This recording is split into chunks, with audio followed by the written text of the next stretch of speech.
Bueno, en primer lugar corresponde que agradezcan la invitación para participar en este importante evento,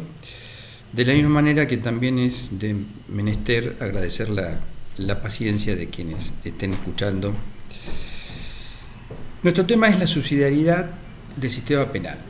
La verdad que lo primero que interesa destacar en esto es que hay una lectura constitucional de lo que ha ocurrido en los últimos años, debido a que es un tema que ha tenido una evolución digna de destacar, porque a partir de las enmiendas constitucionales de 1994 y las consecuentes reformas procesales provinciales con la implementación de sistemas acusatorios, realmente se ha producido una compleja, progresiva, demorada y hasta cuestionada por parte de la doctrina, en algunos casos,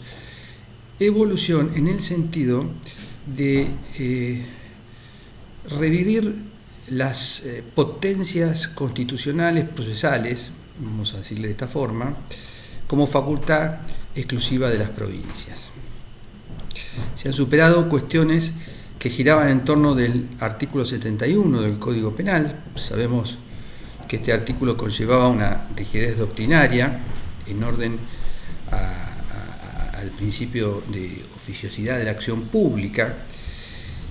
Entonces es dable destacar que la estabilidad institucional que se produce a partir de 1983, por ejemplo, ya da un primer paso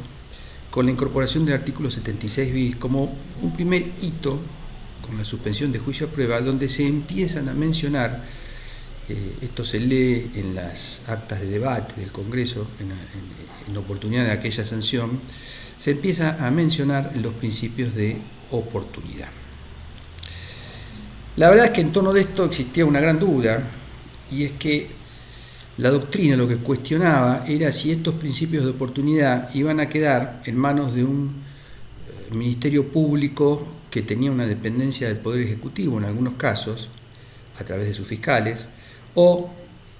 en el Poder Judicial a través de sus fiscales. Había subterráneos temores de excesos en esto, inclusive esto se advierte también en la doctrina comparada. Lo cierto es que, y lo llamativo además,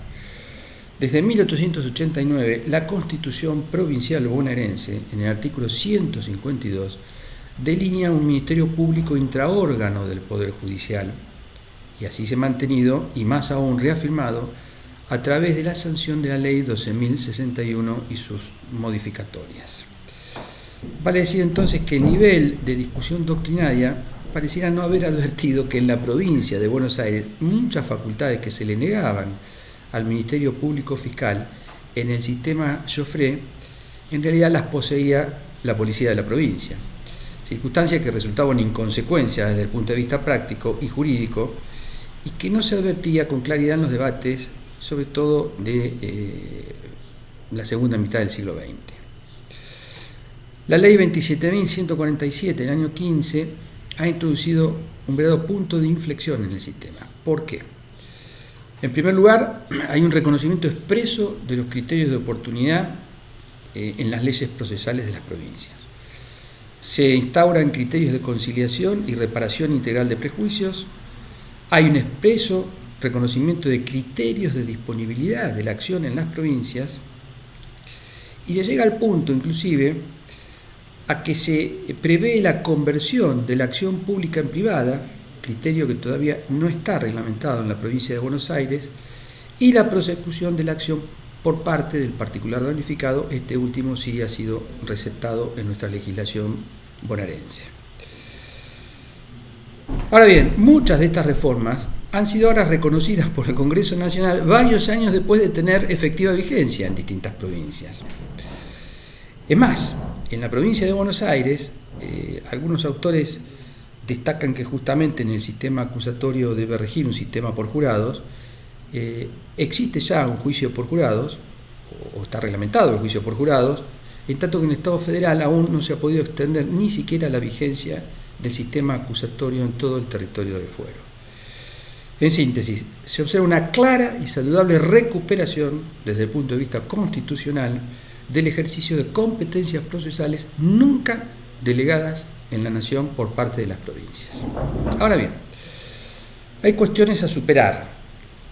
hay una inflación penal en nuestra provincia y esto se debe a determinadas problemáticas que no tienen respuestas en otros organismos y que decantan como prima ratio de solución en el sistema penal. Yo, a título de ejemplo,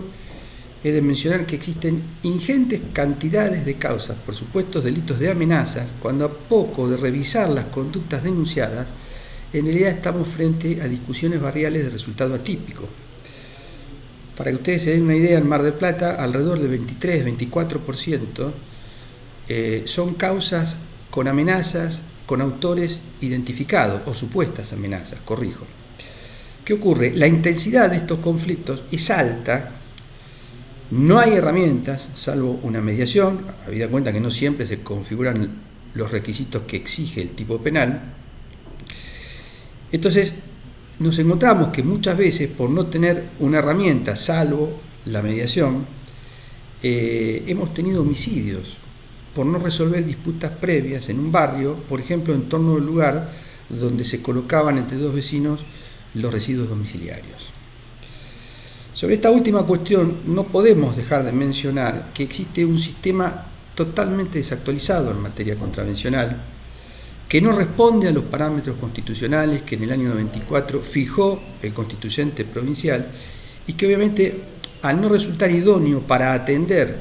conflictos de menor cuantía, estas cuestiones terminan en el sistema penal. A título de mención, el artículo 172 de la Constitución Provincial faculta a la legislatura para establecer juzgados de paz en todos los partidos de la provincia, que no sean cabecera de departamento judicial, pero además se agregó que en aquellos lugares donde no existan jueces de paz podrán establecerse órganos jurisdiccionales letrados para entender cuestiones de menor cuantía, vecinales y faltas provinciales. Esto fue obra del Constituyente Provincial de 1994 y la verdad que es interesante leer lo que informaron los miembros de cada uno de los bloques políticos en su momento en esa constituyente, concretamente los convencionales Filioy, Soria, que es actual ministro de la Suprema Corte, y Montesanti. Estaban todos los bloques que conformaron esa convención constituyente totalmente de acuerdo en esta cuestión. ¿Qué pasa? Es más, el constituyente Filioy llegó a agregar que, tomando la experiencia internacional, sería bueno que estos jueces de menor cuantía trabajasen en horarios a partir de las 18 horas para facilitarle el acceso a los vecinos para que no tengan que interrumpir sus labores y demás. Con lo cual, bueno, se llegó hasta ese punto, inclusive en el debate o en los aportes de los convencionales constituyentes. Claro, se produce una cuestión paradojal. Los juzgados de paz en nuestra provincia tienen asiento en localidades donde hay escasos habitantes y donde inclusive hay escasos niveles de violencia. No quiero decir que no existan, pero por lo menos no es el mismo nivel que tienen los grandes centros urbanos. ¿Y por qué es paradojal? Porque en estos lugares donde los conflictos de convivencia son mayores, los grandes centros urbanos con asientos de departamentos judiciales, no existe este tipo de función jurisdiccional. Y aquí es donde tenemos un problema serio. Está claro que la legislatura podría ampliar esta clase de judicatura hacia las grandes ciudades de la provincia, disponiendo inclusive sanciones actualizadas, que no necesariamente debe importar la privación de la libertad de una persona. Por ejemplo, el artículo 174 establece en la Constitución Provincial procedimientos sencillos, accesibles, los denomina de esta forma, inclusive con un lenguaje bastante actualizado. En otros términos, hay que tener en cuenta que si un vecino molesta a otro por el alto volumen de un equipo de audio, bastaría con proceder al decomiso y donarlo a una institución de bien público si no se llega a un acuerdo convivencial. En la actualidad nadie decomisa el equipo, la música sigue con alto volumen y la cuestión termina en una denuncia por amenazas a partir de una discusión precisamente subida de tono, valga la oportunidad para emplear la expresión. En síntesis, la inexistencia de este fuero constitucional de menor cuantía en vastos lugares del territorio, incluso en las grandes ciudades, con procedimientos ágiles, sencillos y orales, genera una laguna que decanta en el mar de la inflación penal por inexistencia de una regulación adecuada y de una presencia jurisdiccional adecuada también. Tengan en cuenta que el incremento de las adicciones a sustancias tóxicas ha profundizado la problemática durante los últimos 20 años, debido a que estos problemas de salud atraviesan toda la conflictiva penal en cualquiera de sus intensidades. Ahora bien,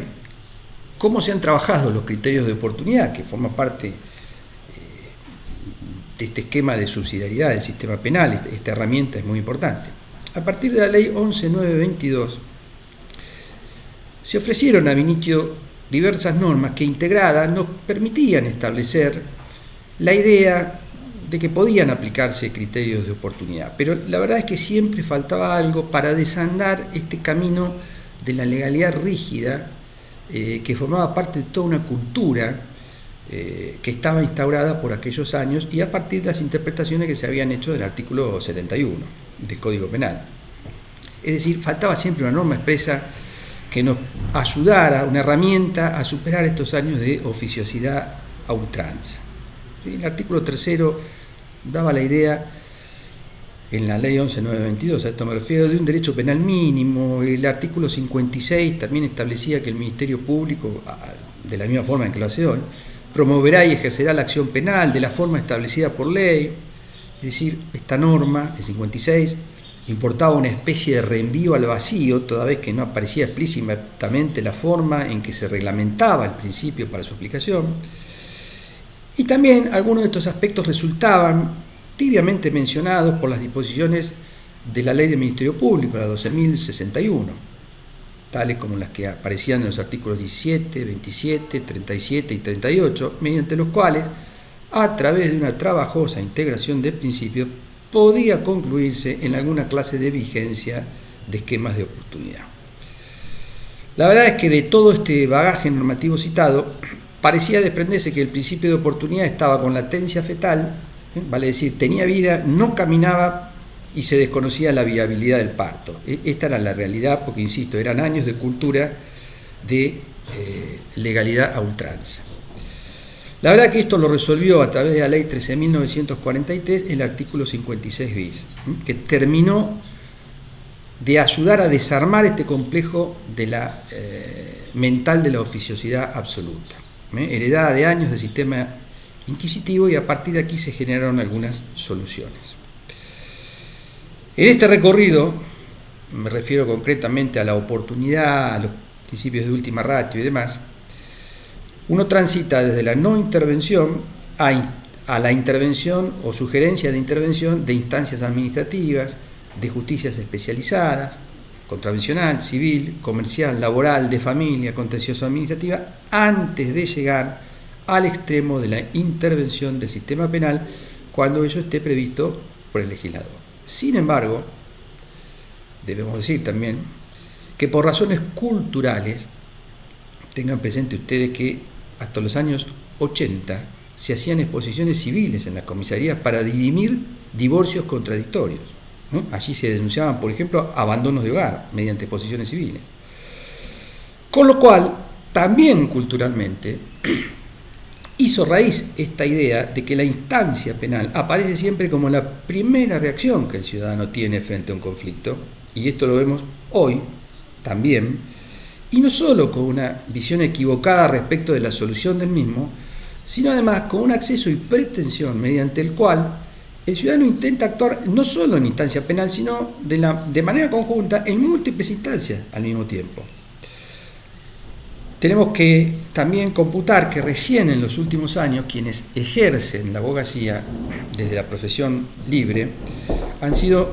entrenados también en técnicas de negociación que nos ayudan a evitar conflictos, y aún más se han instaurado mecanismos de mediación prejudicial. En síntesis, en el año 1998 era casi un agravio cultural hablar de mediación penal en nuestro procedimiento. Más aún, terminó por instalarse el concepto mucho tiempo antes en el sistema penal bonaerense que en el sistema de la justicia civil y comercial de la provincia. Por tales motivos, el Ministerio Público Fiscal ha tenido que sobrellevar una compleja ecuación para resolver los conflictos que a diario llegaban a su conocimiento. Pero la verdad es que aquí se ganó una batalla cultural frente a la doctrina penal de la legalidad a ultranza que campeó durante todo el siglo XX prácticamente. En esta línea de ideas, este principio ha transitado y transita por distintas propuestas que podrían mencionarse a grandes rasgos bajo los siguientes parámetros para su aplicación. A ver, cuando existen alternativas no punitivas, por ejemplo una relación contractual previa entre las partes, deberá estarse a la composición del conflicto mediante las herramientas que el ámbito del derecho al cual pertenece esa relación provee en cada caso. En tal sentido, ese criterio que aplicamos en materia de alimentos, régimen de visitas, discusión sobre derechos reales. Por otra parte, cuando exista una relación institucional o consorcial previa entre las partes, ya sea pública o privada, también debe evaluarse si existen mecanismos estatutarios que permitan la composición o corrección de la conducta disvaliosa. Tal es el caso de los mecanismos de remoción de un administrador de un consorcio de propiedad horizontal, por ejemplo, al que debe exigírsele previamente a cualquier acción judicial una rendición de cuentas. También la imposición de sanciones por faltas administrativas en instituciones públicas respecto de sus miembros, que son pasibles de ser sometidos a sumarios administrativos y en tales casos resolver en tales ámbitos los problemas ocasionados por las conductas disvaliosas de los mismos. También hay que considerar especialmente la existencia de medios compositivos o resolutivos más ágiles que pueden ser aplicables al caso, tales como instancias de atención a usuarios y consumidores, que permiten rápidos mecanismos de corrección en una conducta comercial o bancaria disvaliosa, por ejemplo. En tal sentido, y aún hallándonos frente a la existencia concreta de un injusto penal, dentro de los parámetros que hoy marca el artículo 56 bis, es necesario evaluar con criterios de oportunidad razonables la situación, teniendo en cuenta no solo las circunstancias del caso, sino también la reparación de la víctima y la personalidad de quien surge como imputado. Con esto quiero hacer una aclaración. No es correcto expropiar un conflicto de naturaleza económica, pero debe evaluarse si la única forma de hacer cesar el daño hacia terceras personas no es precisamente su expropiación. Porque si nosotros vamos a estar solamente a la solución a una composición económica de un caso en particular con alguien que tentó una estafa, después nos vamos a encontrar con que esa persona resolvió ese conflicto, pero a su vez puede seguir estafando a terceros. Con lo cual, son muchos los parámetros que hay que tener en cuenta cuando uno toma una decisión de aplicar un criterio de oportunidad. En igual sentido, hay que tener en cuenta el principio de lesividad. Esto debe ser rector en orden a las formas mediante las que se resuelve la infracción al objeto del mismo, es decir, derivándose así los criterios de expropiación o no expropiación de los conflictos, según la intensidad de las injurias y la tolerancia de la víctima también para componer el conflicto en curso. Es decir, hay que tratar de ceñir siempre la pauta de razonabilidad dispuesta en el artículo 28 de la Constitución Nacional en el análisis del ejercicio de la oportunidad fiscal, porque esto viene cifrado por una serie de elementos que podrían estar presentes conjunta o alternativamente, pero que sugerimos tener en cuenta. Por ejemplo, en primer lugar, si el denunciante ha iniciado una demanda en el fuero civil y comercial, porque el conflicto tiene una naturaleza por la cual debe ser tratado por este fuero. Por ejemplo, también si no es evidente el elemento subjetivo típico de alguna norma del Código Penal o no se hace referencia a alguna prueba que pueda de alguna forma acreditarlo. También si el denunciante en algunos casos posee patrocinio letrado y en principio no aparece como una persona insolvente o carente de recursos, motivo por el cual tiene asegurado su derecho a la tutela judicial efectiva por medio de un fuero especializado. Esto suele ocurrir mucho en denuncias de supuestas estafas cuando preexiste una relación contractual. También hay que tener en cuenta, por ejemplo, si no se verifica una situación que afecte intereses colectivos o difusos de naturaleza político-institucional que pudieran afectar a principios del sistema republicano. Por ejemplo, la malversación de fondos públicos por parte de un funcionario del Estado, una importante afección al medio ambiente, al sistema económico-financiero, a la salud pública o al interés o la seguridad general o situaciones de criminalidad organizada. En síntesis y en general,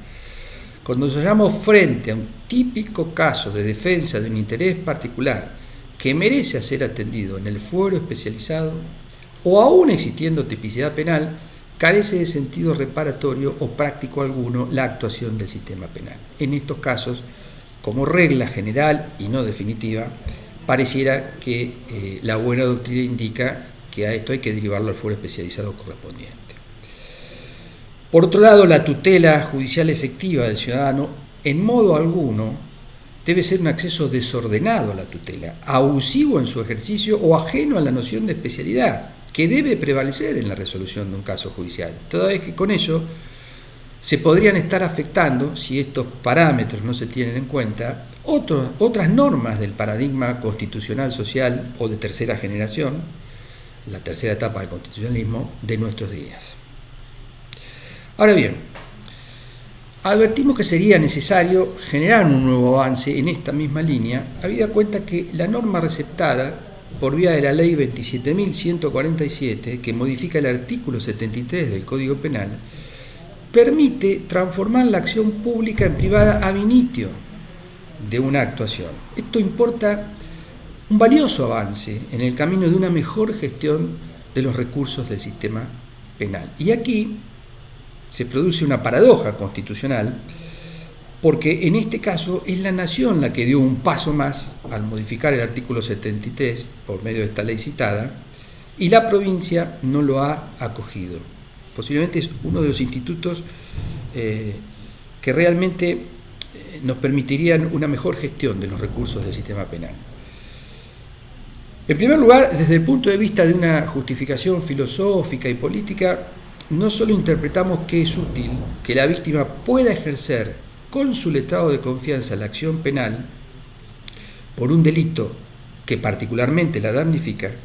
sino que también resulta prioritario que el Estado, a través de sus agentes fiscales, pueda intervenir activamente en otras investigaciones con víctimas carenciadas o difusas. En este momento enfrentamos un problema muy serio de narcomenudeo. Acá la víctima, si bien es cierto, hay gente que se ha visto perjudicada en su salud concretamente, pero en general acá no aparece una víctima. La víctima, a los fines de lo cotidiano del día, aquí la víctima es difusa. Y realmente esto cada vez demanda más recursos y bueno, la posibilidad de transformar la acción pública en privada con la colaboración de colegas de la matrícula que mediante querellas lleven adelante intereses económicos particulares, por ejemplo, en los cuales efectivamente se desprenda que hay una estafa o una defraudación, esto podría ayudar en mucho a una mejor gestión del sistema. Esto en modo alguno nos debe hacer concluir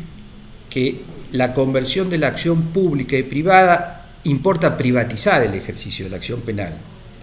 y que el Estado se desentiende de conflictos que ocurren en el ámbito de las relaciones económicas particulares. Acá, una vez más, tiene que jugar un criterio de oportunidad y de razonabilidad, así como ha venido ocurriendo con la aplicación del artículo 56 bis, en este caso concretamente, para que un fiscal transforme una acción pública en privada, debe regir el mismo tipo de análisis razonable en función del artículo 28 de la Constitución Nacional.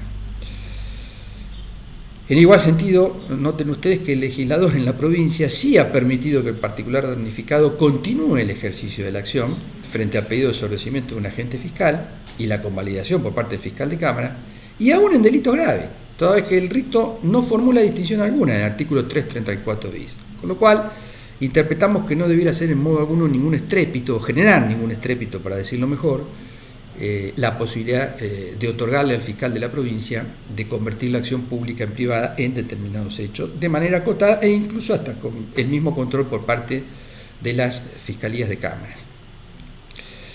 Al contrario, creemos que esto no solo no apunta a no expropiar un conflicto que aparece como superlativo para la víctima, que solamente a ella damnifica, sino que al mismo tiempo nos permite, como se dijo, reasignar recursos para generar márgenes de eficiencia necesarios en la afectación de intereses colectivos o violaciones particularmente graves de derechos humanos, abusos sexuales, femicidios, narcomenudeo o delitos de funcionarios públicos.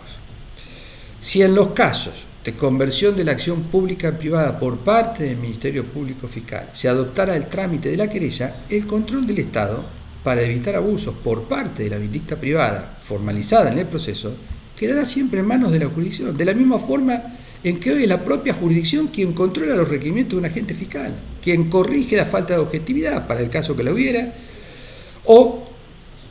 una ultraactividad innecesaria del ejercicio de la acción, que en fin, que no constituye delito, por ejemplo, o de constituirlo merece una respuesta distinta del sistema. Es decir, hoy la jurisdicción controla al agente fiscal para que no se salga de los márgenes de objetividad que le exige la ley. Con el mismo criterio podría controlar la acción de un particular damnificado. Camino parece difícil, pero puedo asegurar que no fue menos difícil la instauración de criterios de oportunidad en el ámbito de una justicia penal que encaró la vigencia de un sistema acusatorio en la provincia de Buenos Aires sin pautas claras para morigerar el principio de legalidad rígida. A modo de conclusión, podríamos referir que tales intenciones deberían producir los siguientes efectos.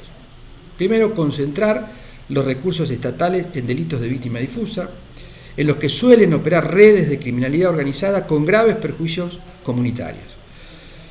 También, y en segundo término, en aquellos injustos donde se afecten graves intereses colectivos o individuales mediante la vulneración de los derechos humanos de tales universos.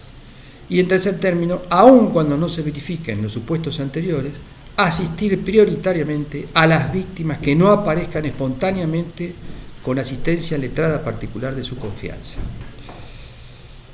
Les agradezco la atención y espero haber acercado alguna reflexión respecto de estos temas que son de una vigencia permanente en el trabajo cotidiano de un agente fiscal. Muchas gracias.